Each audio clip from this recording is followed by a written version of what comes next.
Hi ಎಲ್ಲರಿಗೂ welcome to the channel friends. Channel ಇಷ್ಟ ಆದ ಚಾನಲನ್ನು ಲೈಕ್ ಮಾಡಿ ಹಾಗೆ ಸಬ್ಸ್ಕ್ರೈಬ್ ಕೂಡ ಮಾಡಿ. ತುಂಬ ಕಷ್ಟಪಟ್ಟು ವೀಡಿಯೋ ಎಲ್ಲ ಮಾಡ್ತೇನೆ ಫ್ರೆಂಡ್ಸ್.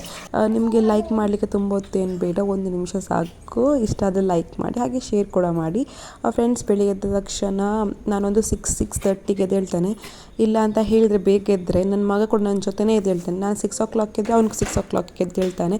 ಅದಕ್ಕೋಸ್ಕರ ಸ್ವಲ್ಪ 6:30ಗೆ ಎದ್ದೆ ನಾನು ಫ್ರೆಂಡ್ಸ್. ಯಾಕಂತ ಹೇಳಿದರೆ ನೈಟ್ ನಾನು ರೆಡಿ ಮಾಡಿ ಇಟ್ಟಿರ್ತೇನೆ ತಿಂಡಿಗೆ ಏನು ಮಾಡಬೇಕು ಅಂತ ಹೇಳಿ.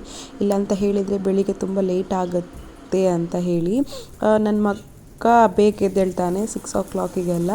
ಅದಕ್ಕೋಸ್ಕರ ನಾನು ನೈಟೇ ರೆಡಿ ಮಾಡಿರ್ತೀನಲ್ಲ, ಹಾಗೆ ಸ್ವಲ್ಪ ಈಸಿ ಆಗುತ್ತೆ. ನನ್ನ ಮಗಳಿಗೆ ಸ್ಕೂಲ್ ಕೂಡ ಇರುತ್ತಲ್ಲ ಫ್ರೆಂಡ್ಸ್.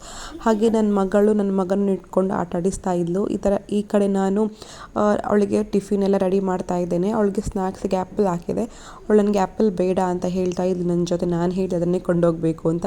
ಹಾಗೆ ನನ್ನ ಮಗಳನ್ನು ರೆಡಿ ಮಾಡಿಸಿದ ನಂತರ ಅವಳಿಗೆ ತಿಂಡಿ ಎಲ್ಲ ತಿನ್ನಿಸಿದ ನಂತರ ನಾನು ನೆಕ್ಸ್ಟ್ ನಂದು ಕೆಲಸ ಎಲ್ಲ ಮಾಡ್ಕೊಳ್ತೇನೆ. ಅವಳಿಗೆ ಸ್ಕೂಲ್ ವ್ಯಾನ್ ಬರುತ್ತೆ 8 o'clock. ಅದರ ಮೊದಲು ಸ್ವಲ್ಪ ಎಲ್ಲ ಕೆಲಸ ಎಲ್ಲ ಫಿನಿಷ್ ಮಾಡ್ಕೊಳ್ತೇನೆ. ಹಾಗೆ ದೇವರಿಗೆ ಹೂವೆಲ್ಲ ತಂದು ದೇವರಿಗೆ ದೀಪ ಎಲ್ಲ ಹಚ್ಚಿ ನಂದು ನೆಕ್ಸ್ಟ್ ಕೆಲಸ ಎಲ್ಲ ಮಾಡ್ಕೊಳ್ತೇನೆ, ತಿಂಡಿ ತಿನ್ನುವುದೇನೇನೆಲ್ಲ. ಹಾಗೆ ನನ್ನ ಮಗಳು ಸ್ಕೂಲ್ಗೆ ಕೂಡ ಹೋದ್ಲು ಫ್ರೆಂಡ್ಸ್. ಈ ವ್ಲಾಗ್ ಇಲ್ಲೇ ನಾನು ಎಂಡ್ ಮಾಡ್ತೇನೆ. ವ್ಲಾಗ್ ಇಷ್ಟ ಆದರೆ ಚಾನಲನ್ನು ಸಬ್ಸ್ಕ್ರೈಬ್ ಮಾಡಿ.